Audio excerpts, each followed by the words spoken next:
एक बात मुझे आपको नोट करवानी है, मुझे आपको बताना है कि आज की बात जो आप 9 बजे से देखते हैं इसका टाइम बदलेगा और 15 जून से ये शो आप देख सकेंगे 8:30 बजे से। पश्चिम बंगाल की पूर्व सीएम ममता बनर्जी की मुश्किलें बढ़ती जा रही हैं। सूत्रों के मुताबिक टीएमसी के 2 से 3 बागी सांसदों ने बीती रात केंद्रीय मंत्री भूपेंद्र यादव से उनके सरकारी आवास पर मुलाकात की। इस मौके पर पश्चिम बंगाल के सीएम शुवेंदु अधिकारी भी मौजूद थे। अब तक के सूत्रों के मुताबिक 19 बागी सांसदों के नाम सामने आ चुके हैं, जिसमें शत्रुघ्न सिन्हा, यूसुफ पठान, सायोनी घोष के नाम भी शामिल हैं। दावा यह किया जा रहा है कि बागी सांसद ने लोकसभा स्पीकर को दी गई चिट्ठी पर साइन कर दिया है। तृणमूल कांग्रेस में मची भगदड़ के बीच बागी गुट के विधायक दल के नेता रुद्रप्रद बैनर्जी ने बड़ा दावा किया है। रुद्रप्रद बैनर्जी का कहना है कि पार्टी के 80 में से 64 विधायक हमारे साथ हैं। आपको यह भी बता दें कि रुद्रप्रद बैनर्जी की अगुवाई में बागी गुट ने विधानसभा स्पीकर को जो चिट्ठी सौंपी थी उसमें 58 विधायकों के हस्ताक्षर थे, यानी कि तब से ममता बनर्जी के 6 और विधायक पाला बदल चुके हैं। टीएमसी की बागी सांसद शताब्दी रॉय का बहुत बड़ा बयान सामने आया है। इंडिया टीवी से बातचीत में उन्होंने कहा है बागी सांसदों के बीजेपी में मर्जर से इनकार कर दिया। शताब्दी ने यह कहा कि हम संसद में अपना अगला गुट बनाएंगे। बंगाल में टीएमसी की हार के पीछे शताब्दी ने करप्शन, अभिषेक बैनर्जी और आईपैक को कारण बताया। कहा कि हार से नाराजगी नहीं है, नाराजगी हार की समीक्षा न होने से है। सीएम शुवेंदु अधिकारी से बातचीत हुई है, उन्होंने हर तरह की मदद का भरोसा भी दिया है। और मध्य प्रदेश में राज्यसभा चुनाव के लिए मीनाक्षी नटराजन का नामांकन खारिज होने के मामले में कांग्रेस आज सुप्रीम कोर्ट का रुख कर सकती है। कांग्रेस का मानना है कि समय निकलता जा रहा है और ईसीआई इस पूरे मामले को सुलझा नहीं रहा है, इसलिए उनके पास एकमात्र रास्ता सुप्रीम कोर्ट जाना ही है। वहीं चुनाव आयोग का कहना है कि वो अभी मामले की जांच कर रहे हैं और उनके सामने समय की कोई बाध्यता नहीं है, इसलिए वो मामले को पूरी तरह से एग्जामिन करने के बाद ही कोई फैसला लेंगे। मीनाक्षी नटराजन का नामांकन रद्द किए जाने के विरोध में हो रहे धरना प्रदर्शन में कांग्रेस विधायक बाबूलाल जंडेल ने सीएम मोहन यादव के खिलाफ अपशब्दों का इस्तेमाल किया। मंच पर दिग्विजय सिंह, जीतू पटवारी, हरीश चौधरी सहित 2 दर्जन से ज्यादा विधायकों की मौजूदगी में बाबूलाल जंडेल ने आरोप लगाया कि मीनाक्षी नटराजन का फॉर्म निरस्त कराने के पीछे मुख्यमंत्री की भूमिका रही है। उन्होंने ये तक कह डाला है कि सीएम की औकात दिग्विजय सिंह की चप्पल के बराबर नहीं है। भोपाल में चल रहे कांग्रेस के धरना प्रदर्शन के दौरान आदिवासी कांग्रेस के राष्ट्रीय अध्यक्ष डॉक्टर विक्रांत भूरिया ने कार्यकर्ताओं को उकसाया। विक्रांत भूरिया ने कहा कि न्याय नहीं मिला तो सड़क पर आग लगाने के लिए तैयार हो जाओ। उन्होंने कहा कि जो तप नहीं सकता, लड़ नहीं सकता, लाठी नहीं खा सकता और जमीन पर संघर्ष नहीं कर सकता, राजनीति उसके बस की बात है ही नहीं। विक्रांत भूरिया ने यह भी कहा कि जवानी में पानी में आग लगा दो और अगर आग नहीं लगा सकते तो राजनीति से संन्यास ले लो।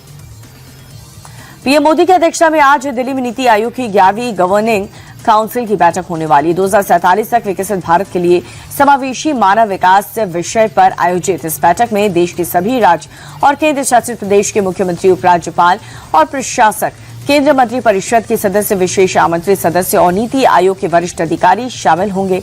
विकसित भारत 2047 के लक्ष्य को हासिल करने के लिए राज्य की भूमिका और समन्वित विकास की रणनीति पर व्यापक चर्चा की जाएगी। दिल्ली के भारत मंडपम में एनडीए की बड़ी बैठक हुई। एनडीए के 35 घटक दलों के 75 से ज्यादा नेता पहुंचे और उन्होंने पीएम मोदी को पद से सबसे ज्यादा दिनों तक बने रहने के लिए बधाई दी।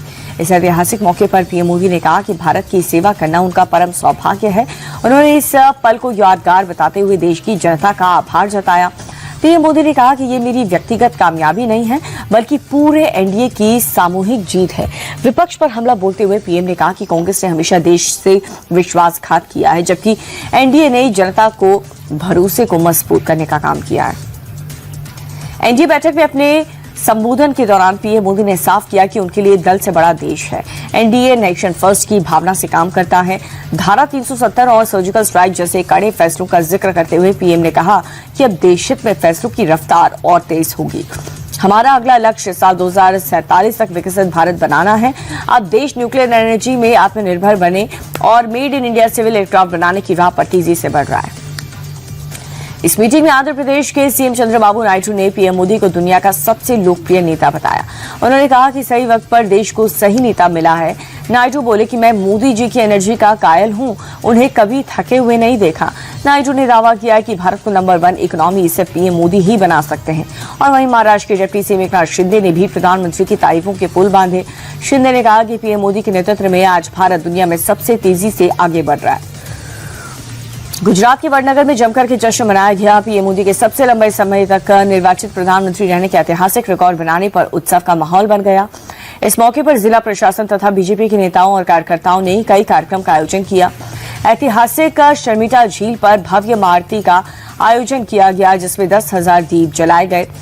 हटकेश्वर महादेव मंदिर में पूजा आरती के दौरान भारी संख्या में स्थानीय लोग और बीजेपी के कार्यकर्ता शामिल हुए।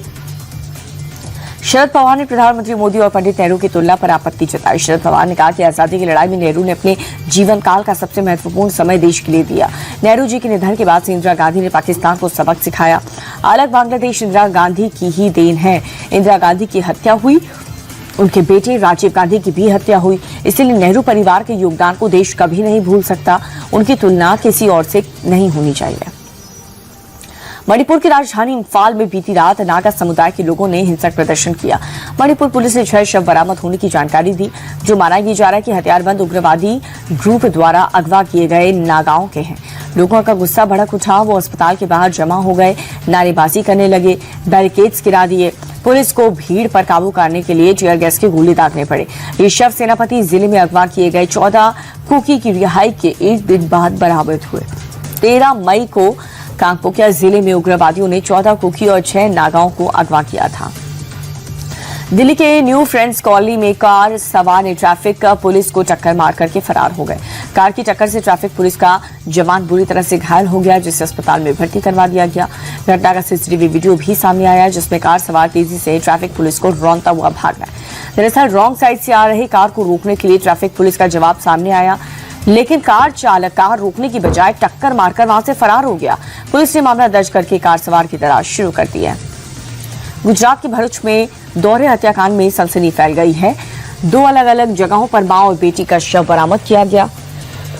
बताया जा रहा है कि पारिवारिक झगड़े को लेकर के ससुर ने अपनी बहू और उसकी मां की हत्या कर दी। घटना के बाद से आरोपी शख्स ने खुद को भी चोट पहुंचाने की कोशिश की।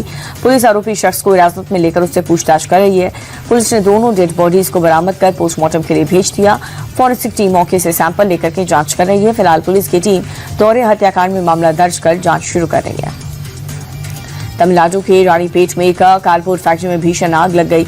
आग लगते ही इलाके में अफरा तफरी मच गई। फायर ब्रिगेड की टीम मौके पर पहुंचकर आग पर काबू पाने में जुट गई। फैक्ट्री में भारी मात्रा में कागज और गत्ता होने की वजह से आग तेजी से फैल गई। इलाके में चारों तरफ काले धुएं का गुबार उठने लगा। फायर कर्मी कड़ी मशक्कत के बाद आग पर काबू पा लिए। गनीमत ये रही कि आग से किसी की जान को नुकसान नहीं हुआ। जम्मू कश्मीर के राजौरी में जंगलों में लगी बेकाबू आग से बड़े पैमाने पर जंगलों को नुकसान पहुंचा। आग लगातार जंगल के बड़े हिस्सों में अपनी चपेट में ले रही थी। फायर ब्रिगेड की टीम और फॉरेस्ट विभाग के कर्मचारी आग बुझाने की कोशिश में जुट गए। जंगल में आग से पेड़ों सहित पशु पक्षियों को बड़े पैमाने पर नुकसान पहुंच रहा है। वन विभाग के अधिकारी स्थानीय लोगों से प्रभावित इलाकों में सहयोग की अपील कर रहे हैं। गुजरात के गांधीधाम में साइबर पुलिस ने साइबर फ्रॉड गैंग का भंडाफोड़ किया। पुलिस ने 4 साइबर अपराधियों को गिरफ्तार किया है। गिरोह के 4 अपराधी अभी फरार हैं। पुलिस को गिरोह के पास से तकरीबन 105 मूल्य अकाउंट बरामद किया है, जिससे करीब 44 करोड़ रुपए की ट्रांजैक्शन की गई है। साइबर फ्रॉड गिरोह का एक श्रीलंका से भी कनेक्शन सामने आ रहा है, जिसकी पुलिस जांच कर रही है। पुलिस के मुताबिक गरीब लोगों के नाम फर्जी कागजात के जरिए अकाउंट खोल कर रहे थे धोखाधड़ी। बिहार के पूर्व सीएम और आरजेडी चीफ लालू प्रसाद यादव आज अपना 79वां जन्मदिन मना रहे हैं और घर में परिवार के साथ मनाए गए बर्थडे की तस्वीर सोशल मीडिया पर वायरल है। उनके जन्मदिन पर हर साल की तरह बड़ी संख्या में कार्यकर्ताओं की भीड़ राबड़ी देवी के बंगले के बाहर जुटती है। ऐसे में आज लालू के जन्मदिन पर आने वाली भीड़ को बिना सुरक्षा के कैसे संभाला जाएगा, ये देखना दिलचस्प होगा, क्योंकि सुरक्षा घटाए जाने का विरोध करते हुए लालू राबड़ी ने बंगले से सभी सुरक्षा कर्मियों को जाने की इजाजत दे दी। देश के ज्यादातर राज्य में जहां पर गर्मी ने लोगों को बेहाल कर रखा है, वहीं बड़ी संख्या में लोग ठंड मौसम का आनंद लेने के लिए जम्मू कश्मीर के सोनमर्ग का रुख कर रहे हैं। इससे यहाँ के टूरिस्ट प्लेसेस पर पर्यटकों की भीड़ देखने को मिल रही है। मध्य कश्मीर के गांदरबल जिले में स्थित प्रसिद्ध पर्यटन स्थल सोनमर्ग हरमुख और हिमालय पहाड़ों की गोद में बसा हुआ मैदानी इलाकों में बढ़ती गर्मी के कारण टूरिस्ट इस मनोरम पहाड़ी स्थल की ठंडे मौसम और खींचे चले आ रहे। पहाड़ों पर मौजूद बर्फ और वेस्टर्न डिस्टर्बेंस के कारण लगातार हो रही बारिश से यहाँ का मौसम सुहाना हो गया है। अमेरिका के प्रेसिडेंट डोनाल्ड ट्रंप ने ईरान पर आज और बड़े हमले की धमकी दी है। ईरानी ड्रोन से अमेरिकी हेलीकॉप्टर को गिराए जाने के बाद अमेरिका ने ईरान पर हमला शुरू कर दिया। इस बीच राष्ट्रपति ट्रंप ने यह कहा कि अमेरिका आज ईरान पर जोरदार अटैक करेगा। साथ ही ट्रंप ने यह भी कहा कि ईरान को समझौते पर साइन कर देना चाहिए। उन्हें परमाणु हथियार रखने का कोई अधिकार नहीं है और ये समझौता उन्हें भविष्य में कभी भी परमाणु हथियार रखने से पूरी तरह से प्रतिबंधित करता है। ट्रंप ने फिर से दावा किया कि ईरान की सेना तबाह हो गई है और स्ट्रेट ऑफ हॉर्मुज पर ईरान का नहीं बल्कि अमेरिका का कब्जा है। अमेरिका ने ओमान की खाड़ी में एक ऑयल टैंकर पर हमला कर दिया, उसके इंजन को तबाह कर दिया। ऑयल टैंकर पर हुए हमले में 3 भारतीय लापता हो गए। भारत ने हमले पर नाराजगी जताते हुए अमेरिकी राजनयिकों को तलब किया। विदेश मंत्रालय के मुताबिक बताया कि पलाऊ के झंडे वाले जहाज पर हमले के वक्त 28 क्रू मेंबर्स थे, जिनमें से 24 भारतीय थे। 21 भारतीय को सुरक्षित बचा लिया गया, जबकि 3 अभी तक लापता हैं। अमेरिकी सेंटकॉम ने हमले का वीडियो जारी करके बताया कि जहाज का इंजन तबाह कर दिया गया क्योंकि इसने अमेरिकी नाकेबंदी का उल्लंघन करने की कोशिश की थी।